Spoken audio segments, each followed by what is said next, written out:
Hello guys, welcome back to real அக்மோலாக். இன்றைக்கி நம்ம வீடியோவில் என்ன பார்க்க போகிறோன்னா, இப்போ நம்ம வீட்டுக்கு பின்னாடி தான் இருக்கோம். எங்கள் வீட்டில் என்னென்ன செடி இருக்குதுன்னு பார்த்தீங்கன்னா, முருங்காய் மரம், அப்புறம் மருதாணி செடி, நெல்லிக்காய் செடி, அப்புறம் வாழைக்கன்று இருக்குது. இது முருங்காய் கன்று வந்து 6 மாதம், முருங்காய் செடி வந்து 6 மாத செடி. இதில் வந்து நிறைய முருங்காய் வைக்கும். இப்போ கூட பாருங்கள், கொஞ்சம் வச்சுருக்கு. இங்கே ஒரு 3 இருக்கா, அதே மாதிரி நிறைய இருக்குது. நாங்கள் அதெல்லாம் அறுவடை பண்ணிட்டோம். உங்களுக்கு வேணும்னா கமெண்டில் சொல்லுங்கள், வேணும்னு நான் எடுத்துகிட்டு வந்து தரேன். என்னென்ன பார்த்திங்கன்னா, நெல்லிக்காய் செடி. இதில் நிறைய நெல்லிக்காய் வச்சது.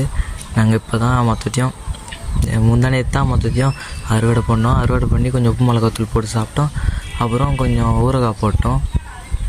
அந்த சைடு பார்த்திங்கன்னா மருதாணி செடி. மருதாணி செடியில் நிறைய மருதாணி இலைலாம் இருக்குது. வேணுன்னா கமெண்ட் பண்ணுங்கள், நான் உங்களுக்கு மருதாணி செடி எடுத்துகிட்டு வந்து தரேன். அந்த சைடு பார்த்திங்கன்னா வாழைக்கன்று. அதில் வாழை இலையெல்லாம் வேணுன்னா சொல்லுங்கள் காய்ஸ், எல்லாம் சாமிக்கு படைப்பீங்கள்ல. ஸோ அதனால் நான் வேணா கமெண்ட் பண்ணுங்கள், எடுத்துகிட்டு வந்து தரேன். அப்புறம் பார்த்திங்கன்னா இதுதான் நம்மளோட வீட்டுக்கு பின்னாடி இருக்க மினி தோட்டம். இங்கே வந்து பார்த்திங்கன்னா கோழி குஞ்சுலாம் வந்து மேயும். இப்போ வந்து சாயங்கால டைம் இருக்கிறதுனால எல்லாம் அவங்கவுங்க வீட்டுக்கு போயிடுச்சு. இங்கே இருக்குல்ல, இந்த நெல்லிக்காய் செடியில் வந்து அண்ணன் கூட நெல்லிக்காய் நாங்கள் பறித்தோம். ஸோ ஆனால் நம்ப மாட்டீங்க, பார்க்க தான் சின்னதாக இருக்குது, ஆனால் நெல்லிக்காயெலாம் நிறைய வைக்கும்.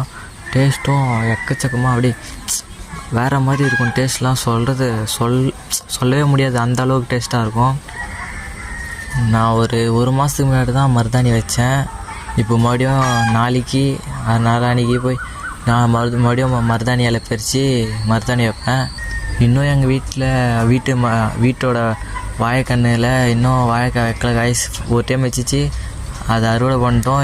இன்னொரு டைம் வைக்கலை. இப்போ தான் வாழைப்பூ பூத்துருக்கு. இதுக்கப்புறம் தான் வாழைப்பழம்லாம் வரும்.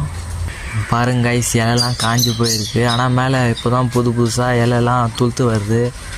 எங்கள் வீட்டில் வந்து இந்த 4 மரம் தான் இருக்குது. இந்த 4 மரத்தில் உங்களுக்கு வாழைக்காய் வேணா சொல்லுங்கள், வாழைக்காய் எடுத்துகிட்டு வந்து தரேன் ஃப்ரீயாகவே. முருங்காய் வேணா சொல்லுங்கள், அதுவும் எடுத்துகிட்டு வந்து தரேன். நெல்லிக்காய் இன்னும் வைக்கலை, இதுக்கப்புறம் வச்சிச்சுன்னா எடுத்துகிட்டு வந்து தரேன். மருதாணி வேணா கமெண்ட் பண்ணுங்கள், அதுவும் எடுத்துகிட்டு வந்து தரேன், ஃப்ரீயாகவே தரேன் காய்ஸ். தேங்க்யூ.